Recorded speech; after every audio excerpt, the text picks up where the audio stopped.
Require documents for when somebody submits a preliminary plan, if they're doing a sewer plant, you know, do they have a DEP approval to put it where they say they're going to put it? And we also did flag lots and shared driveways, which we found out our ordinance is already in place where there cannot be a shared driveway in, you know, as one and two different properties. As for the Central Park Valley Regional Planning Commission, which was last month, the majority of that was spent on, so they're doing a Park Valley watershed study. So they're studying the water. A lot of the water comes from Nixon through Bucks County, Lehigh County, Berks County. They want to see how they can mitigate the flooding in the area, you know, until it reaches down to Collegeville and that kind of stuff. It's an ongoing study. They figured out another 6 months yet, and it should be complete, and we'll see what they come up with then. And that was pretty much the whole thing. Great. Okay. It'll be interesting to hear what they come up with to help mitigate some of the flooding down the perk. And then Parks and Rec Board? Kate will deliver our very lengthy report. Yes. Kate Bauer for Parks and Rec Board. We met last month and we're focused on Community Day, tentatively set for September 27th. It's still a question. I'm still trying to get, I've called both the two KRB and Splitting Edge. Splitting Edge was supposed to call me back, they didn't. Online KRB has both dates available for the equipment, but we do have to come up with a date. And it turns out Shred-It is available both weekends now. So. Okay, good. So we were just looking at alternative dates in case we couldn't get the kind of essentials for a successful Community Day. We are also looking for volunteers to help with planning and day of. If you're interested, please let Tracy or myself know, or Lisa, or show up on Monday at 7 p.m. Yes, Tuesday, yes, sorry. June 17th here. 17th, 7 o'clock here. 17th, yeah. Be there, be square. Yeah. Try to hand out some tasks to make some calls and visit some places, get some gift cards, all those lovely things that occur that make the Community Day a successful event. Okay, now on to the new business. The first item is we have to approve the separation agreement with Sean Halbom. So obviously you know that Sean is no longer with the township. I know that we had a question, how much could we reveal? I mean, it's an HR issue, so I'll leave it to Vicki. Yes, so Sean has resigned. His agreement required him to provide the township with a certain amount of notice. If you're in the business world, you know that when somebody resigns, you do not allow them to stay once you know that they're leaving, because you don't know what could happen in the interim. So that's the reason that there's a separation agreement on here. It just provides for him to still get what he would have gotten if we had allowed him to stay with the notice that he had given. And it includes all kinds of waivers for the township, you know, that he won't sue us, we won't sue him, that sort of thing. So, but he has resigned, and that's about all we can say, because we don't know what his next plans are.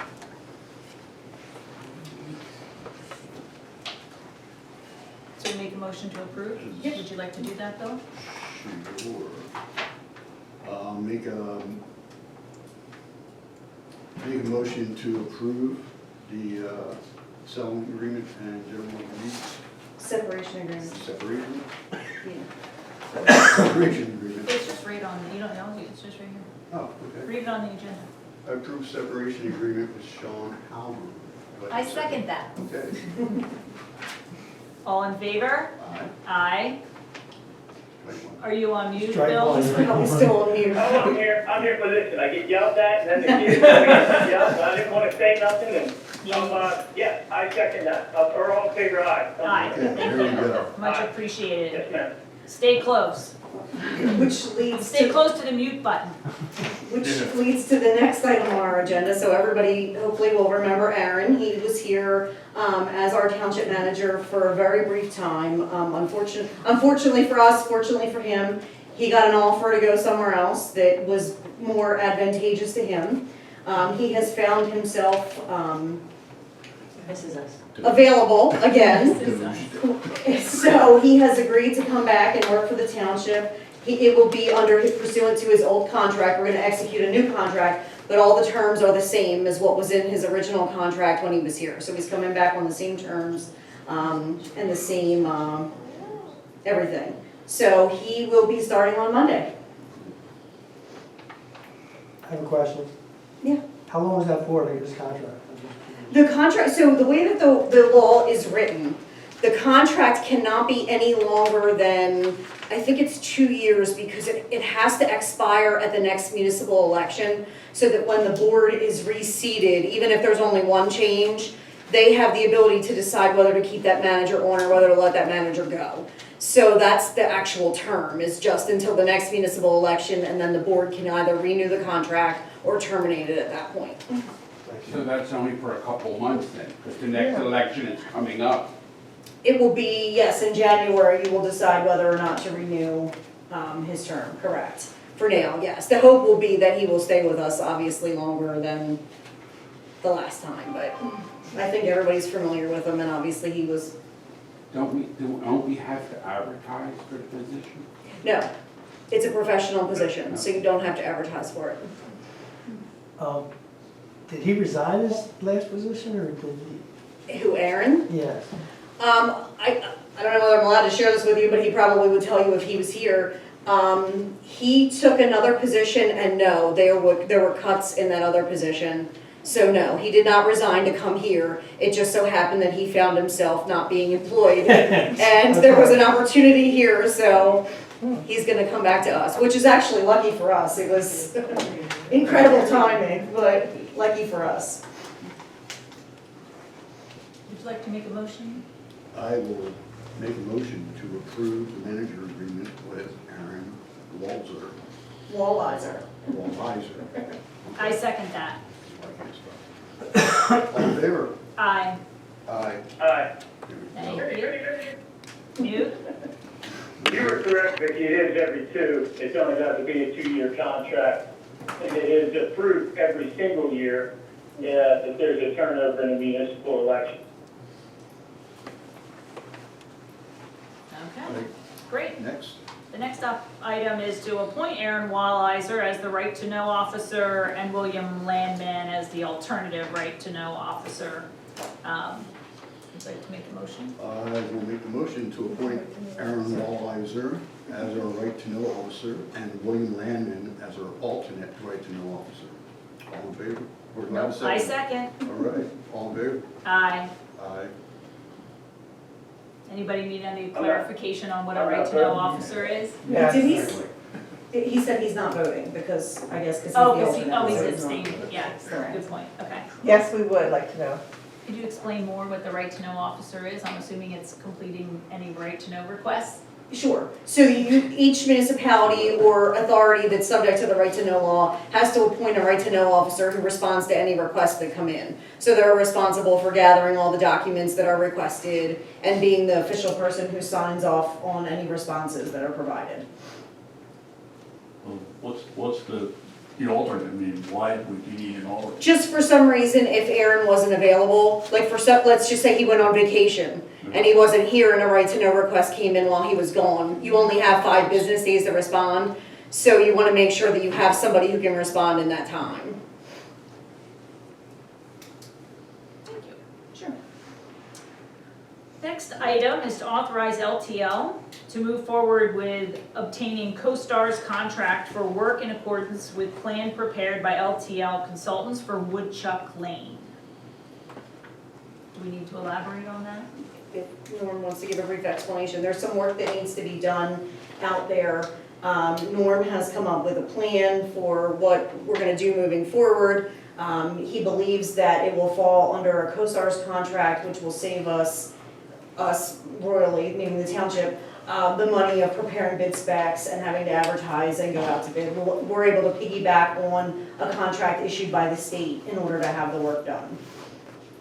Well, generally, if you're not familiar with COSTARS, what COSTARS is PennDOT bids work descriptions out, and since they are already publicly bid, if it's a COSTARS item that you can complete, then you don't have to go through the public bidding process, which LTL has to prepare specifications, come up with all this additional work to comply with the public bidding process. So if we can go through COSTARS, and in fact, in this particular case, we can save thousands of dollars of the time that would take us to put all that stuff together. So it's a good thing. for What sure. makes it so that you can go to COSTARS? Is it because it's less than a certain amount, or? No, What anything makes that COSTARS, anything that COSTARS bids for, meaning the state, you're allowed to piggyback off their contract as a municipality.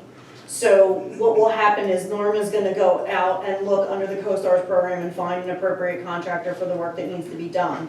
And then there'll be an actual contract that we'll bring back to you to approve, that will have the dollar amount and that sort of thing in it. This is just to allow Norm to go searching for that information, but he believes he will be able to find it on COSTARS. Okay, and I'm just curious because I don't know what dictates between, like, when do you choose to use COSTARS versus when would you go out for a public bid like we did for Faust Road? Anytime you can. So why wouldn't we have done that for Faust Road? Faust Road would have unique items to it that not everything would be available as COSTARS. Okay, so just to kind of give you an example, if it were, painting, molding in a room, okay, well, COSTARS probably won't have something there. You'll have uniqueness to it. And Faust Road, for example, had a number of different items that were unique. Probably, I didn't really even look, but probably 3/4 of it would have qualified for COSTARS, but not all of it. And the other thing is Faust Road was such a large job that economy of scale wise, it really isn't a bad idea to go out and publicly bid that. COSTARS will be competitive, but if you have a project that is large enough, like I said, like Faust Road was, and there were unique items, whether it was pipe crossings or custom inlets and stuff, that won't be on COSTARS. COSTARS will have items like 1.5-inch overlay, scratch down as a tonnage item, or a 2x4 in your standard PennDOT style stuff. And we were able to do the Woodchuck Lane in such a way that we could use all COSTARS items, so it made sense. And it is a relatively small project scope-wise. Lisa, we've bought trucks here at the township through COSTAR before, and vehicles and machinery through COSTAR. Salt is another common thing, Yes. so the road salt, because they get a better price than we could I'm individually. familiar with COSTARS, I just didn't know, like, when you choose COSTARS versus when you would have done, like, a Faust Road bid. And just like Vicki said, anytime you can. Anytime you can. Yeah. What's the issue with Woodchuck Lane? The issue with Woodchuck Lane is tied into a settlement with Mr. Petosa for his lawsuit that's there. So there's some areas that are not paved and there's some stormwater issues there that are gonna be addressed.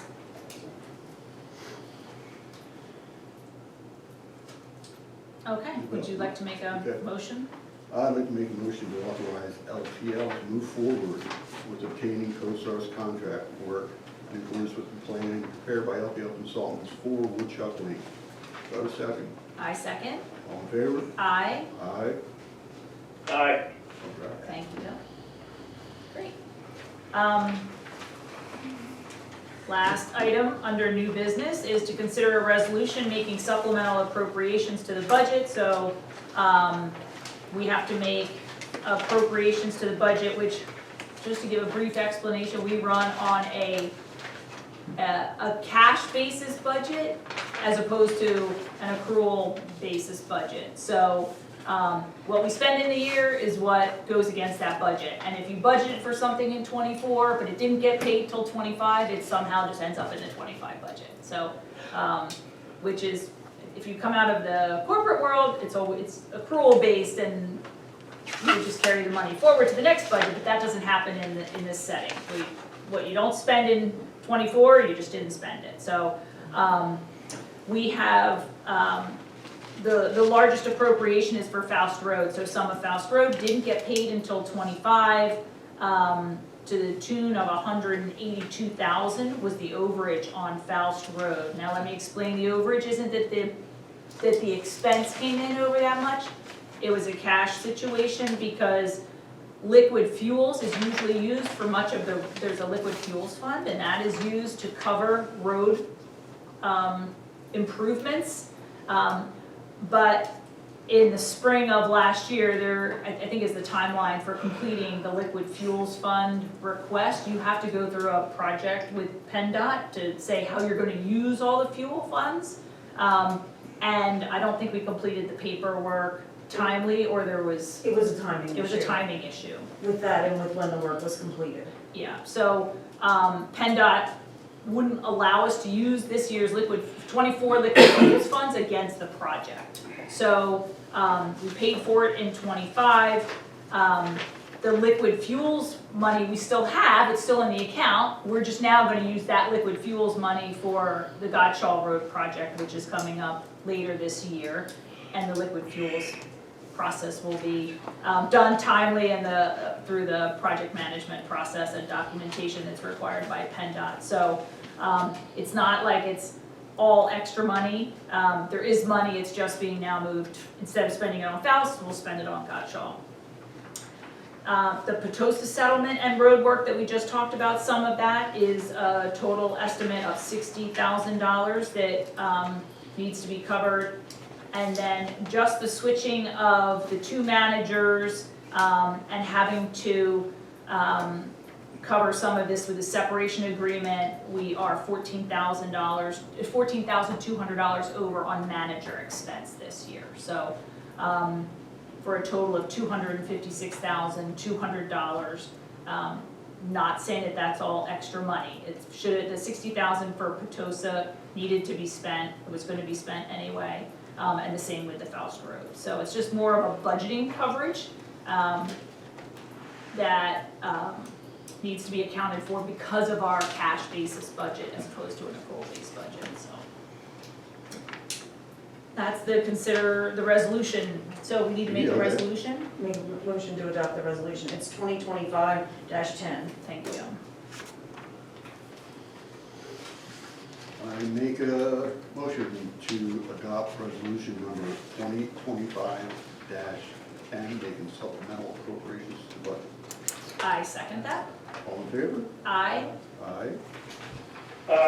Thank you, sir.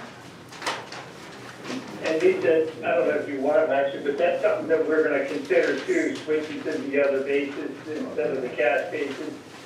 Ms. Major was in support of doing that. And I figured we would talk with Darren about that once he's boarded, and we can go over that. But that might be something beneficial to us in the future with what Ms. Major has thought as well. Okay, so yeah, we will revisit whether we want to continue with a cash basis budget or an accrual based budget. Either way, you still spend money. It's just how it's accounted for in a budget. Old business, we don't actually have any old business to cover today. We do have upcoming meetings. Board of Supervisors workshop meeting is currently scheduled for July 2nd. Are we actually having that one? I thought that was the one because it's the week of July 4th that we were thinking about. I think, yes, you are considering canceling it. We are, so it's on here because we haven't officially canceled it, but we are considering canceling the July 2nd workshop meeting because it's the July 4th week. The Board of Supervisors meeting is scheduled for July 9th at 7 p.m. The next Planning Commission meeting is at the end of this month, July 26th. June 26th at 7 p.m. And the next Park and Rec Board, primarily covering Community Day, is Tuesday, June 17th at 7 p.m. And the next Zoning Hearing Board meeting is scheduled for July 8th. I'm assuming that's 7 p.m. also, it doesn't say a time. They're always It set. is, yeah. Thank you. Okay. I couldn't do the whole thing, right? I had to have one thing missing, right? Yeah, it was pretty good though. It wasn't terrible. Okay, any final public comment? You want to call it a wrap? You don't have any announcements? We make a motion to adjourn tonight's meeting then. I'll second it. Great.